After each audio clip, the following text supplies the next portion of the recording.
मनीष जैन जी, आपका बहुत-बहुत धन्यवाद। और मैं आप सबसे कहूँगा कि भ्रष्टाचार और हिंदू हितों के मामले में बियॉन्ड पार्टी सोचना शुरू करें। बियॉन्ड पार्टी सोचिए, क्योंकि देश और हिंदू धर्म ये 2 ही आपको बचाएँगे। इसमें अगर आप पार्टी लाइन लेकर सोचेंगे, तो याद रखिएगा आप ठगे जा रहे हैं।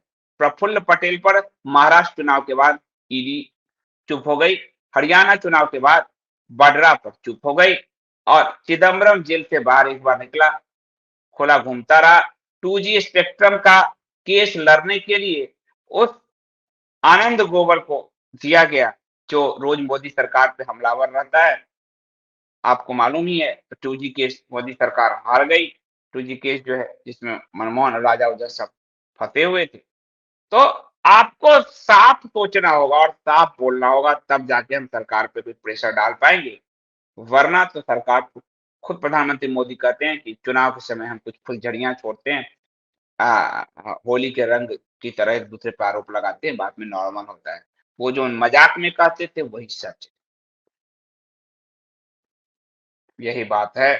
ये खुद प्राइम उनका कोई दोष नहीं है। वो साफ बार-बार बोल चुके हैं। जनता मूर्ख है तो वो उनसे उनका कोई देन वो बार-बार बोले हैं, यारों प्रत्यारों में चुनाव के समय चलता है।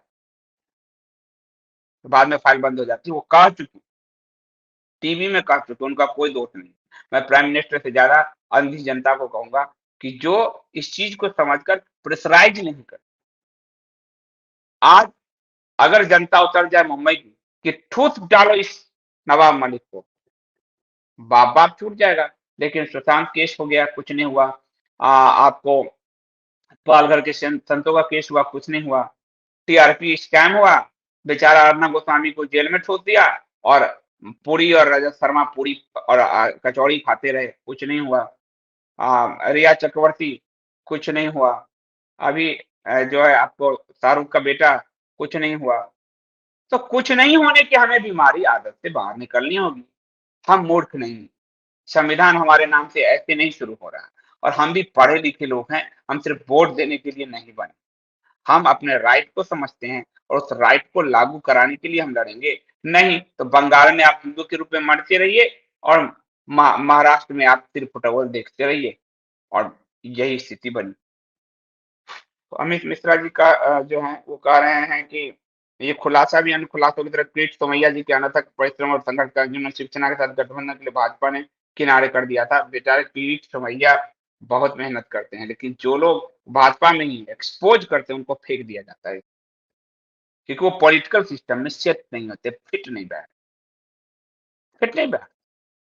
और इसलिए किरीट सोमैया का नाम जब इन्होंने लिया है, ये वो लगातार बेचारे मेहनत करते हैं, भाजपा का नेता है। लेकिन नक्कार खाने में त्रुटि, कोई सुन नहीं रहा हो। इतने आरटीआई लगाए उस आदमी ने, उसके उसके लाइन पे अगर चल जाए महाराष्ट्र से तो गंदगी साफ हो जाए। भुजंग दादा कह रहे संदीप जी, एकता कपूर को ज्ञानवर्धक वेब सीरीज बनाने के लिए पद्मश्री मिला है, क्या अगली बार राज कुंद्रा को भी सम्मानित किया जाएगा, क्या कहें? हालांकि अच्छे लोगों को मिला है, कई आम लोगों को दिया है, तो मोदी सरकार ने एक बदलाव तो किया। मैं आपको, आप जानते हो कि मैं एक पक्षीय होकर नहीं सोचता, लेकिन उसमें करण जौहर और एकता कपूर का शामिल होना उस पूरे पुरस्कार की गरिमा को गिराता है, पूरे पुरस्कार की गरिमा को गिराता है। परंतु कई ऐसे चेहरे हैं जिसके कारण पुरस्कार खुद सम्मानित भी होता है। इसलिए मैं आप सबसे कहूँगा कि दोनों पक्षों को हमें देखना पड़ेगा और कम से कम कांग्रेस से अच्छा ये हुआ कि इसमें कुछ आम चेहरे शामिल हुए हैं, आम पर्यावरणविद शामिल हुए हैं, आम हवाई चप्पल नंगे पाँव वाले राष्ट्रपति भवन में पहुँचे हैं। तो ये बड़ी बात है और आप वर्मा साहब को कौन सोच सकता था कि वर्मा साहब को मिलेगा, जो फिजिक्स की किताब पे बच्चे उनकी किताब पढ़ के कितना आगे गए। आपको आचार्य इनके कॉन्जॉल जी जो हैं वो केरला के, उनके बारे में कौन सोच सकता था कि उनको मिल सकता है। कंगना को मिला है, पीवी सिंधु को मिला है, आप देखेंगे कि उसके बाद बहुत सारे जो हैं, मैं तो खुद भी नाम सब भूल गया हूँ, आप देखिएगा। तो कितने सारे लोगों को मिला है, आपने जो है राही बाई सोमा जो है एग्रीकल्चर के क्षेत्र में उनको मिला है और जो है आपसे एक मोहम्मद शरीफ जो उत्तर प्रदेश से हैं, जो लोगों के जो लावारिस लाश का उसका अंतिम संस्कार करते हैं, उनको मिला है। और वो तो तरह-तरह के नरेंद्र मोदी जी के साथ आपने फ़ोटोग्राफ देखे होंगे कि बहुत कॉमन लोगों को भी मिला है। तो इसके लिए अ, दोनों तरह की चीज़ें हैं, लेकिन एक बात है कि ख़ासकर एकता कपूर और करण जौहर को, क्योंकि करण जौहर का जो रवैया है, उसका नाम कई चीज़ों में फँसा हुआ है। एकता कपूर तो नीली फ़िल्मों की महारानी मानी जाती हैं, भारतीय परिवार को तोड़ने वाली मानी जाती है। ऐसे लोगों को बचना चाहिए, नहीं देना चाहिए। वैशाली पांडे जी, धन्यवाद। Hindustan is for Hindus also, don't trust as inhumanly Hindu is one Hindu will speak up for all Hindu धर्मो रक्षति। यही बात है कि आप एज़ ए हिंदू सोचना शुरू कीजिए। अब समय चला गया। आपने अपनी जीवन जी लिया, हमने जी लिया, हमारे बच्चों का जीवन भी संकट में है। अगला भविष्य सुधारना चाहते हैं। हमारे पूर्वज राणा प्रताप शिवाजी लड़े, तो भी हमारा खतना नहीं हुआ और हम हिंदू हैं। तो हमें लड़ना होगा।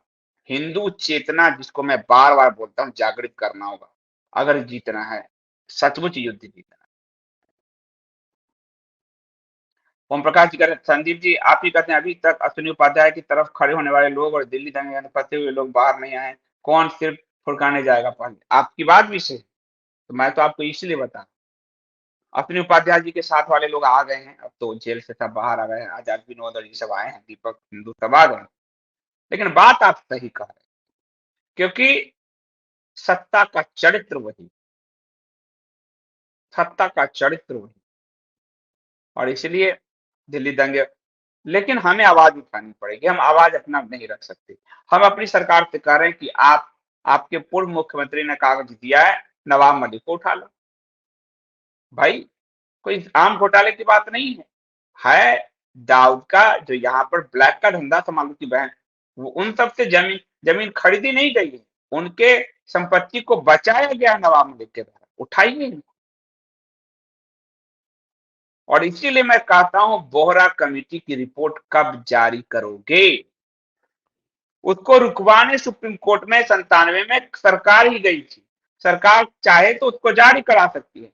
15 में स्वयं वेंकैया नायडू, वर्तमान उपराष्ट्रपति और पूर्व केंद्रीय मंत्री, खुद कह चुके हम जारी करना चाहिए। फिर 17 में रिपोर्ट आती है कि हमारे पास रिपोर्ट ही नहीं आती है। यानी सबकी मंशा। और अगर वोरा कमेटी की रिपोर्ट जारी करने की मंशा होती सरकार की, तो शरद पवार को कभी पद्म पुरस्कार नहीं दिए जाते, लेकिन दिए गए, क्योंकि बोरा कमेटी की रिपोर्ट में आरोप के मुताबिक, और जो आउटलुक ने छापा नाम, उसमें शरद पवार और दाऊद के रिश्ते दिखाए, जिसके कारण आउटलुक को 100 करोड़ का मानहानि किया था शरद पवार। वैसे वैशाली जी करें, political parties only listen to Achyut Samaj, that the region always listen to M community, unite Hindu, create a united Hindu ecosystem, then not only BJP will listen to you, but all parties। यही सही बात। आपको हर party के प्रखर हिंदुत्व को चुनना, प्रखर हिंदू, ताकि हर पार्टी, आज कम से कम जनेऊ कोट पर पहनने की तैयारी हो गई है, हर पार्टी प्रखर हिंदुत्व की तरफ बढ़े। आपको ऐसा हिंदू बनना है, या आप मजबूर हो जाए, भाजपा, संघ, जो सारी पार्टी, सब मजबूर हो जाए कि आपको सुनने के लिए। इसलिए आपको ये करना है, आपको यानी हमको, आप, नहीं तो खेल चलता रहे। जनक पवार का ने कई राष्ट्रवादी मुद्दे पर बीजेपी ने चुप्पी साध रखी है। आप खुद देखो ना कि महाराष्ट्र में क्या हुआ। महाराष्ट्र में अगर हम आपको बताना चाहें कि केस क्या क्या है, तो पहले महाराष्ट्र का केस आपको बताता हूँ कि किस किस चीजों पे चुप्पी साधी हुई है इसमें। आ, आपको पालघर के संत हुए, ड्रग का पूरा कारोबार हुआ, आपने देखा ही। उसके बाद अभी ये सिरपुटवल चल, अर्णव गोस्वामी वाला कारोबार हुआ। टीआरपी स्कैम में सच का साथ कौन दे? टीआरपी मामला ही दबा के रख दिया कि अब टीआरपी जारी नहीं होगा, क्योंकि अरुण पुरी और रजत शर्मा के चेहरे खुल गए। और एक पत्रकार आपके लिए लड़ रहा, अंग्रेजी भाषा का इतना बड़ा पत्रकार, साथ ही नहीं खड़े होते हो। देखो बड़का, विनोद दुआ, राजदीप सरदेसाई, इन सब के साथ कांग्रेस किस हद तक खड़ी है, आप कब सीखोगे किसी अर्नब गोस्वामी के साथ खड़े होने।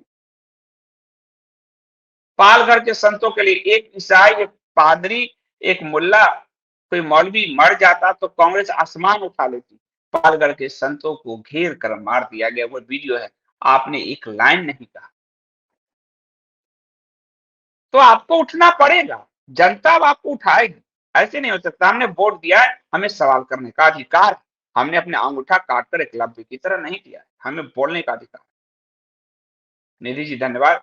क्या भाजपा हर जगह अलग अलग दिखाती, जैसे महाराष्ट्र में ड्रगियों का भंडा फोड़ती है, हरियाणा में नमाजियों के साथ देती है, और दिल्ली में कमल ओढ़ के सो रही, बंगाल में शुतुरमुर्ग बन जाती है।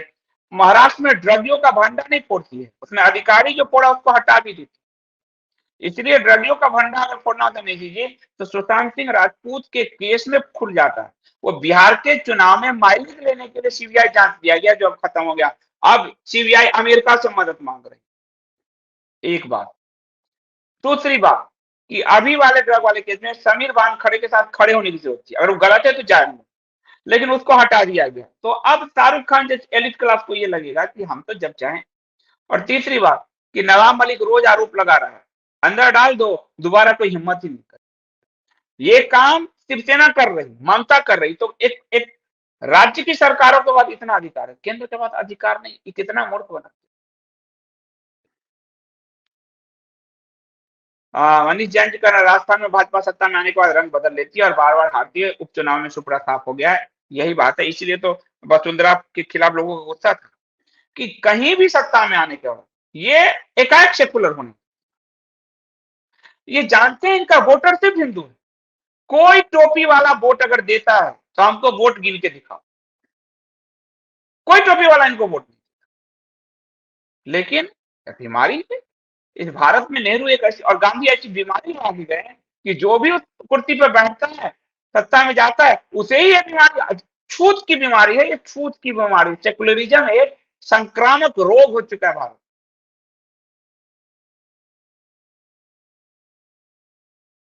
प्रिया करें पूरी इंडिया में वर्ल्ड फेमस है डाव, एक डॉन है, लेकिन हमारे नेता लोग उसको भी पॉलिटिकल माइलेज लेके यूज, वाह सही कह रहे हैं। शरद पवार, आप देखिए ना कि शरद पवार पर आरोप लगा भगाने का, बोरा कमेटी की रिपोर्ट में, अकॉर्डिंग टू आउटलुक रिपोर्ट 1996, वो रिपोर्ट मैंने आपको दिया है, आप लोग डाउनलोड कर लीजिए, कपूर.in पर जाइए और फ्री में डाउनलोड का ऑप्शन है, वो पूरी रिपोर्ट डाउनलोड कर, वो पूरी रिपोर्ट दी। लेकिन उसको पद्म विभूषण दिया जाता है, मंच पर प्राइम मिनिस्टर उसका पैर छू लेते हैं। अब कौन अधिकारी उस पर हाथ डाले? वो खुद भाजपा को, प्राइम मिनिस्टर को धोखा देता है, अपने भतीजे को भेजता है, दो 2 दिन की दुल्हन की तरह बना देता है, देवेंद्र फडणवीस को उठा के पटक देता है कि क्या है, रगड़ दो उसको लेके भाई।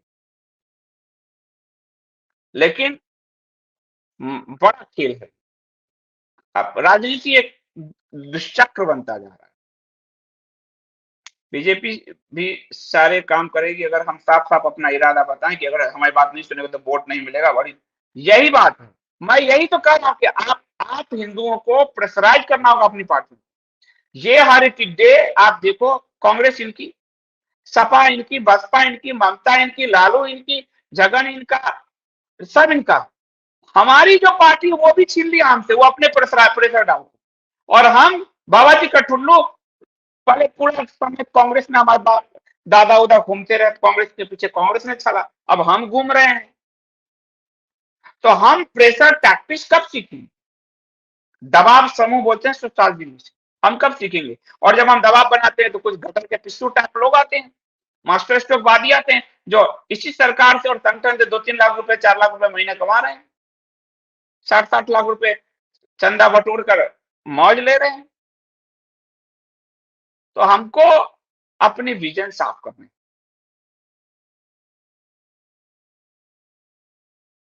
और निरंजन जी कह रहे हैं कि उम्मीद नहीं कि मोदी और शाह नवाब मलिक पे कोई कार्रवाई करेंगे। उम्मीद मुझे भी नहीं है, लेकिन हम तो मांग करेंगे, एज ए जर्नलिस्ट हमारा काम तो है कि हम तो मांग करेंगे, और आपको ही मांग करना है। मांग तो करना ही पड़ेगा, हम नहीं छोड़ सकते।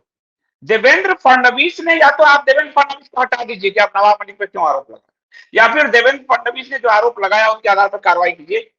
दाऊद का जो यहाँ प्रॉपर्टी बचा रहा है, जो दाऊद के प्रॉपर्टी का यहाँ संरक्षक बना, उसके साथ डील कर, इससे बड़ा, और जो बम धमाके में बारूद भरने और बम प्लांट करने का उम्र कैद का दोष और उम्र कैद की सजा भुगत रहा है, उसके साथ डील करो। इससे और तब तुम महाराष्ट्र की विधानसभा में बैठे हो नवाब मलिक। ये भारत का दुर्भाग्य है भाई, दुर्भाग्य। और यही बोरा कमेटी कहती है, बोरा कमेटी की रिपोर्ट पढ़िए, यही कहती है, पर केंद्र सरकार बोरा कमेटी की कोई रिपोर्ट ही नहीं है मेरे पास। तो ये आपको, ये देखिए आरटीआई ने बोला है कि हमारे पास कोई बोरा कमेटी की रिपोर्ट नहीं है। ये आपको मैं बता देता हूँ ये कब की है। ये 2017 में कहा है कि हमारे पास ऐसी कोई जानकारी नहीं। और 1993 के जो है बम धमाके में सिलसिलेवार जो विस्फोट हुए थे, उसमें बोरा कमेटी की बनी थी, गृह सचिव थे एनएन बोरा, उनकी अध्यक्षता में उसी साल जुलाई में समिति गठित हुई, मात्र 3 महीने में रिपोर्ट अक्टूबर में दी। उसके बाद रिपोर्ट मिला, 2 साल तक उसे सदन में पेश नहीं किया कांग्रेस की सरकार ने, तब विपक्ष में भाजपा थी, इन्होंने दबाव बनाया। 1995 में 12 पन्ने को पेश कर दिया गया 100 पन्ने की रिपोर्ट में, उसमें जो है उसके बाद फिर 1997 में सुप्रीम कोर्ट में गया मामला। दिनेश त्रिवेदी, जो अभी शायद भाजपा में आ गए हैं दिनेश त्रिवेदी, और जो ममता की पार्टी में थे, वो ले गए इस मामले को 97 में। वहां पर सरकार पहुंच गई कि मिलॉर्ड मत जारी कीजिए, तो 97 में सरकार ही पहुंच गई कि इसको मत जारी कीजिए। उसके बाद अभी अश्विनी उपाध्याय गए, सुप्रीम कोर्ट ने कहा सुनिए आप लोग इस पर किताब लिख लीजिए, याचिका खारिज करते हैं हम आपकी, अब हम नहीं चाहते कि जारी हो। और चूंकि सरकार गई थी रुकवाने, तो सरकार इसको कर सकती टेक्निकल ग्राउंड पे। उसके बाद सरकार ने अभी तक नहीं कुछ भी किया। 2015 में खुद वेंकैया नायडू कह चुके हैं कि हमें ये रिपोर्ट जारी करनी चाहिए, और लेकिन 2017 में आरटीआई के जवाब में गृह मंत्रालय आदि कहता है कि हमें ऐसी किसी रिपोर्ट की जानकारी नहीं है। जो पूर्व केंद्रीय सूचना आयुक्त हैं शैलेश गांधी, उन्होंने रिपोर्ट लगाया था आरटीआई, उन्हीं का कोट आपको पढ़कर सुना देता हूं। मैंने नवंबर 2015 में आरटीआई आवेदन दायर किया था। आवेदन को एक विभाग से दूसरे विभाग में घुमाया जाता रहा, हर विभाग मुझे यही कहता रहा उसके पास सूचना नहीं है। उसके बाद जो है आदेश आदेश के बाद फिर उन्होंने आयोग में अपील किया। अपील के बाद आंतरिक सुरक्षा विभाग ने वही 12 पेज हमको थमा दिया और कहा कि कोई संलग्न दूसरे विवरण नहीं है, मेरे पास कुछ नहीं है। भारत सरकार ने अपना रवैया साफ कर दिया है कि हमारे पास कुछ नहीं है, बोरा कमेटी चल रहा। ये आरटीआई से पता। और निधि जी आपकी बात में सही है, बंगाल हारी भाजपा इसलिए क्योंकि टोप वाले के साथ फोटो खींची थी। ये बात मुझे आज आप कह रही हैं, ये बात कई बंगाली साथियों ने कहा कि हमें लगा कि हम तो मारे जाएंगे। जब टोपी वाले के साथ भाजपा को भी रहना है, तो फिर टोपी वाले के साथ तृणमूल है तो क्या है गुनाह, क्योंकि भाजपा बचाने नहीं आएगी, जो साबित हो गया तृणमूल के कम से कम हमको मारने नहीं आएगी, तृणमूल को हम वोट देते हैं। और वही हेमंत बिश्व शर्मा ने आसाम में कहा कि हमको 34% का वोट नहीं चाहिए, वो उस 34% वाले मुस्लिम बहुल राज्य में जीत गए। और यहाँ कान में ऐसे करके टोपी लाल करके उस टोपी ने हराया, और उसको ढकने के लिए मास्टर स्ट्रोक वादिये ने अनाप शनाप बकवास किया। उस टोपी वाला फोटो ने पूरे गेम को खराब कर दिया, क्योंकि उसने कंफ्यूजन क्रिएट किया। अब सीधी सी बात है कि अगर मुझे लगेगा कि हम तो भाजपा को वोट देते हैं कि हिंदू पार्टी है, लेकिन कल को सारी पॉलिसी मुस्लिम के लिए कर रहे हैं, तो मुझे तो किसी ने काटा नहीं है कि मैं मुसलमान के लिए वोट करूंगा। सब बात है, सब मिलके गला ही काटोगा हिंदू का तो फिर बचेगा। तो यही कंफ्यूजन बंगाल में, और इसी कंफ्यूजन को मैं चाहता हूं 24 से पहले दूर कर लीजिए कि आपको आसाम में अपना जेसी आपका बहुत धन्यवाद सब्सक्रिप्शन पे करने के लिए। प्लीज जो भी सक्षम साथी हैं और जो चाहते हैं कि ये इस तरह की निष्पक्ष पत्रकारिता, भारत और हिंदू हित की पत्रकारिता चलती रहे बिना किसी दबाव के, तो आप सब्सक्रिप्शन जरूर भरिए। क्योंकि आपको कंटेंट का आप छोटा-सा एक मूल्य चुकाते हैं जिससे सारा सिस्टम चलता है।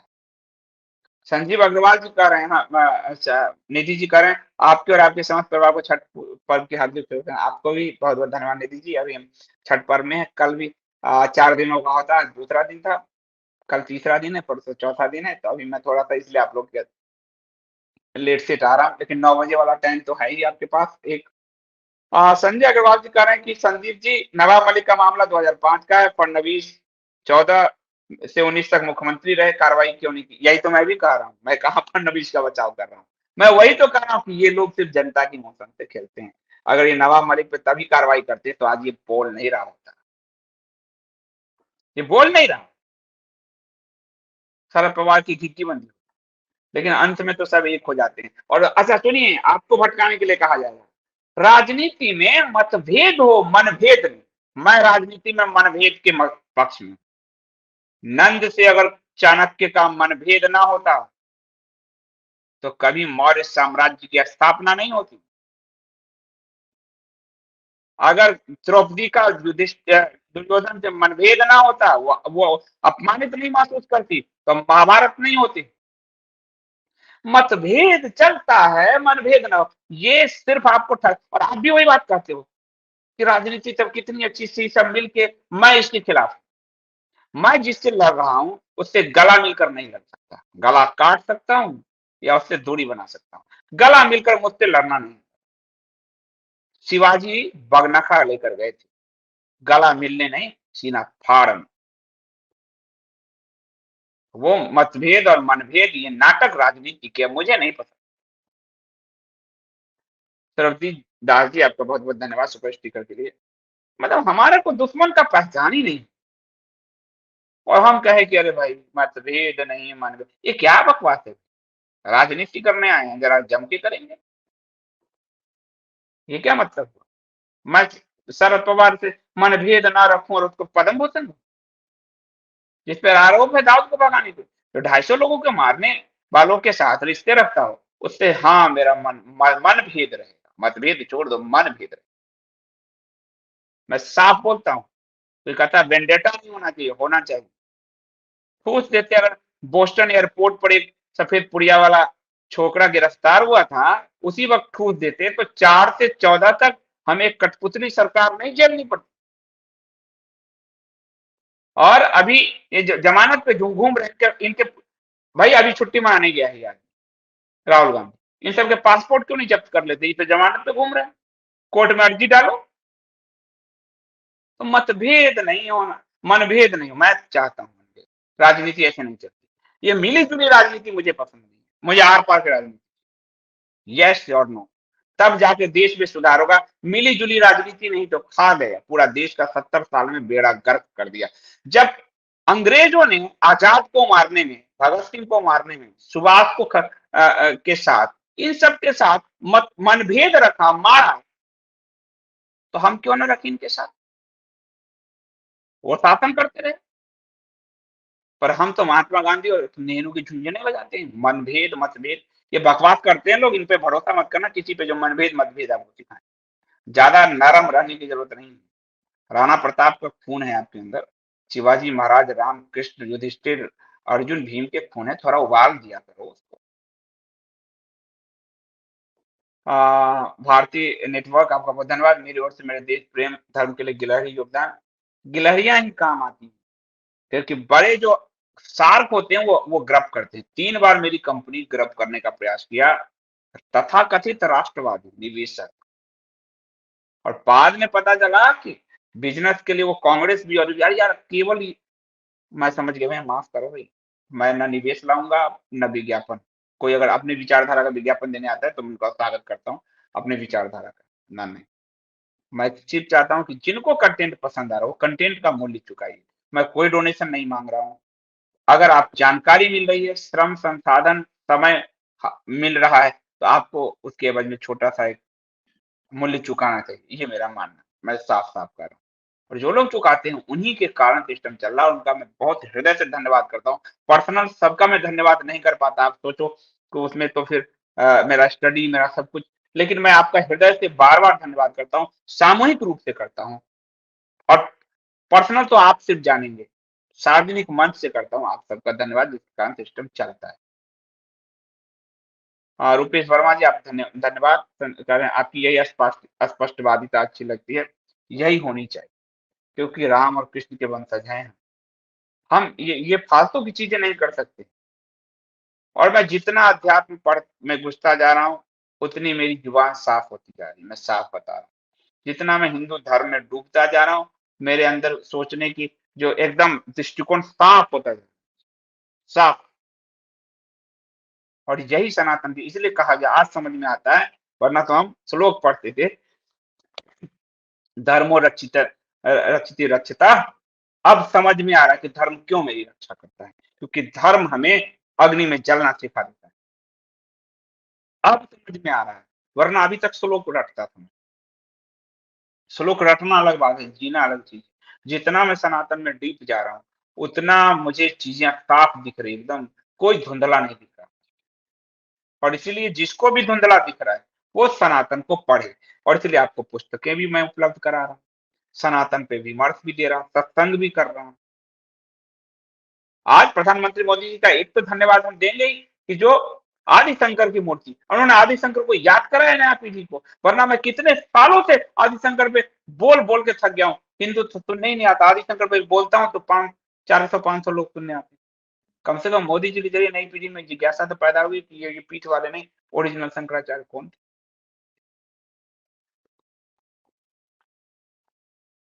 मनीष जैन जी कह रहे हैं, मैं आज तक समझ नहीं पाया बंगाल की राजनीति, क्या मोदी ममता से घबरा गए? ना, मोदी किसी से नहीं घबरा ना।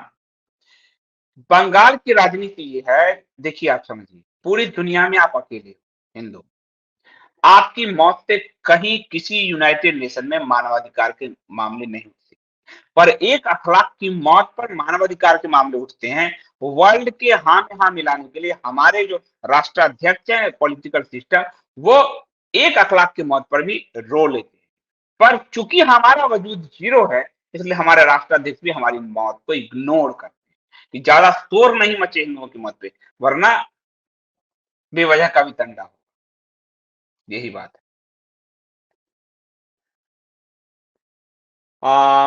साकेत, आपका SKIT बहुत धन्यवाद। संदीप जी, पिछले 3 महीने से मैं आपको यूपीआई के माध्यम से सब्सक्रिप्शन का मूल्य चुका रहा हूँ, बिल्कुल आ रहा है। बहुत बहुत धन्यवाद। आपको दिया गया योगदान सच्चे पत्रकारिता को योगदान देने के समान है, बिल्कुल। आ, मैं आपसे यही कह रहा हूँ कि जिसको पत्रकारिता पसंद है, वो आप मूल्य बिल्कुल सब्सक्रिप्शन, और शायद ही कोई आपको जर्नलिज्म में होगा जो कह रहा है। अब तो शेखर गुप्ता को भी देख रहा हूँ, वायर को देख रहा हूँ, सब बड़े बड़े सबको देख रहा हूँ कि सब, कि आप भी मेंबरशिप लीजिए, सहयोग दीजिए। मैं अभी भी कह रहा हूँ, सहयोग, मेंबरशिप नहीं, सब्सक्रिप्शन चुकाइए। जो पुराना गुरु दक्षिणा था, यानी कि ज्ञान के बदले मूल्य, इतना साफ आपको शायद ही कोई बोलता हो, क्योंकि कोई दुराव छिपाव मेरे में है नहीं, कि मैं किसी गटर के पिस्टू की तरह कहूं कि मैं कोविड में भोजन बांटने जा रहा हूँ, अनाथालय के लिए ये बनाने जा रहा हूँ, 60 लाख रुपए जमा किया हूँ और 1 लाख अनाथालय को दे रहा हूँ।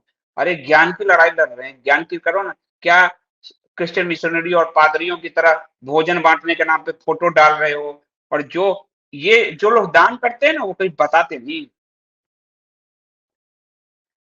कि हम किसी को भोजन खिला रहे हैं, उसके फोटो डालना, वो जिस आदमी को आप भोजन दे रहे हो उसका अपमान कर रहे हो। जिसको कंबल दे रहे हो, हम नहीं देते क्या? पर आपने कभी देखा क्या?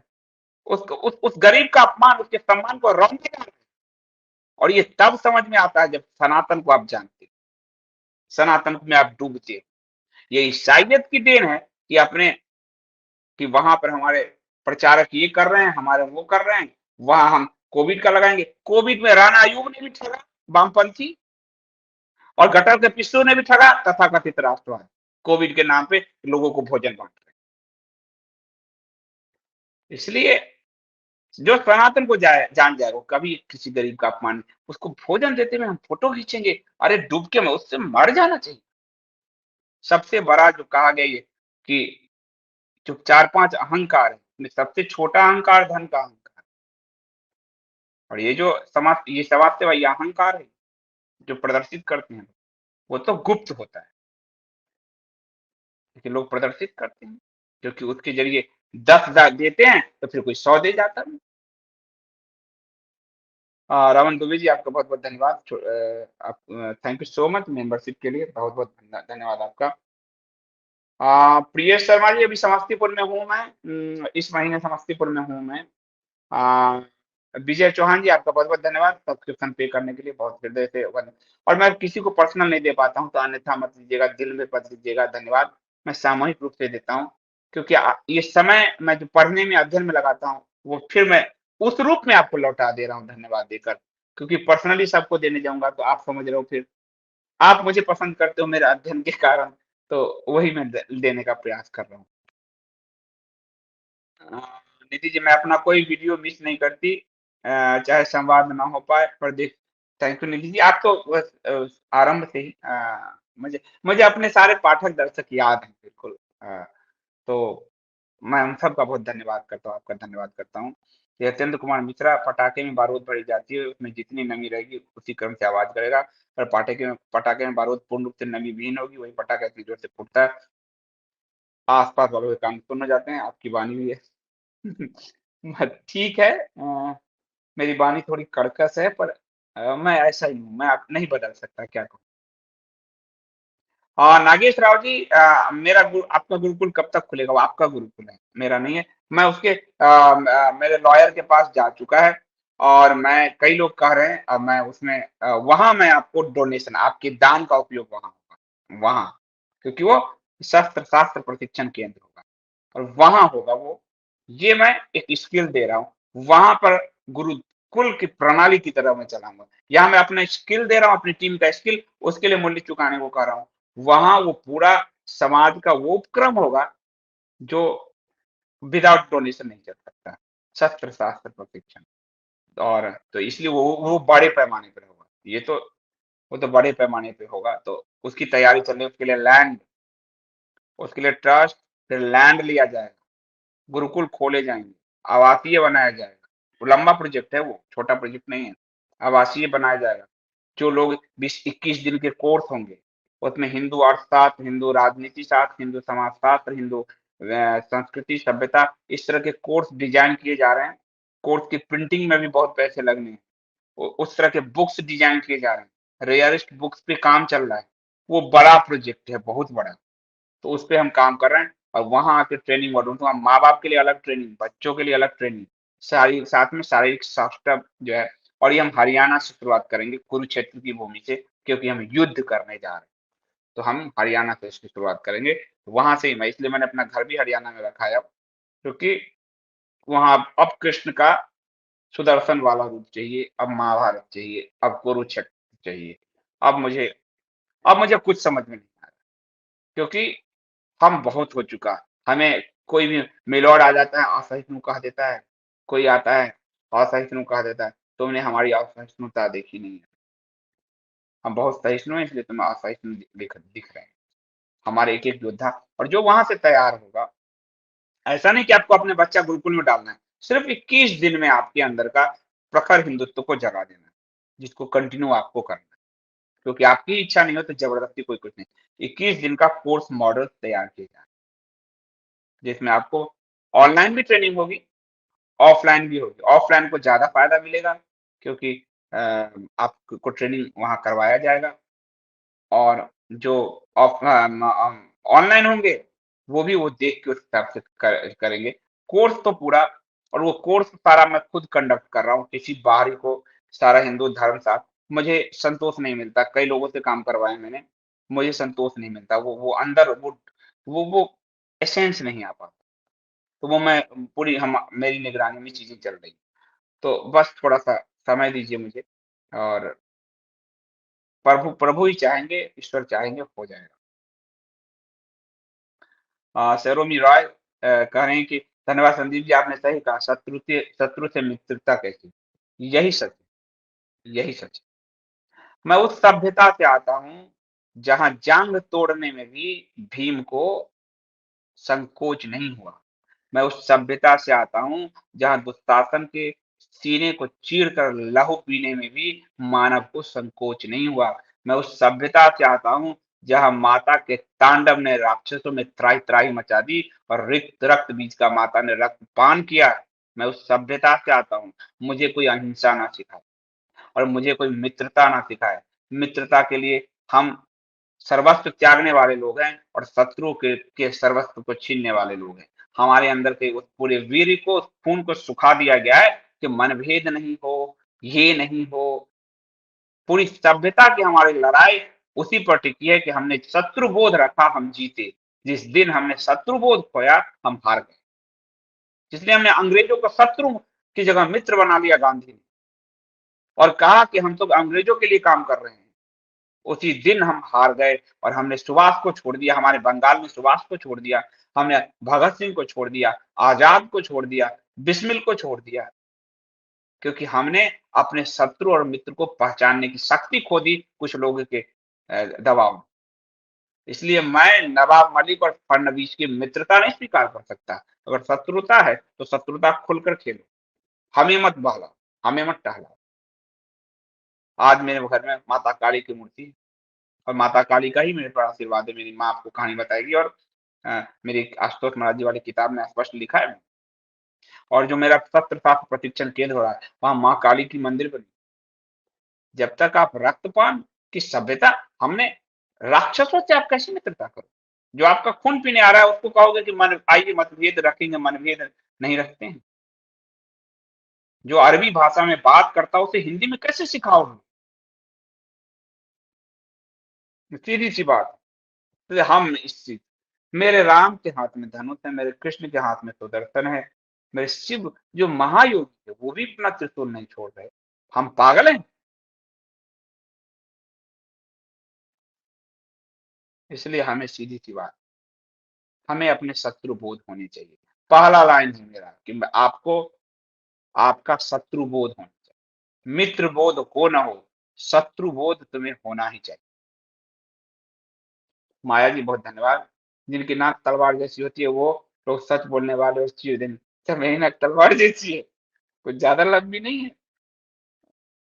तो चलिए ये तो अच्छी-अच्छी बात भी जो है थोड़े से लाइट मोड में होना चाहिए। तो मैं आप सबका बहुत-बहुत धन्यवाद करता हूँ। तब तक के लिए आप अनुमति दीजिए।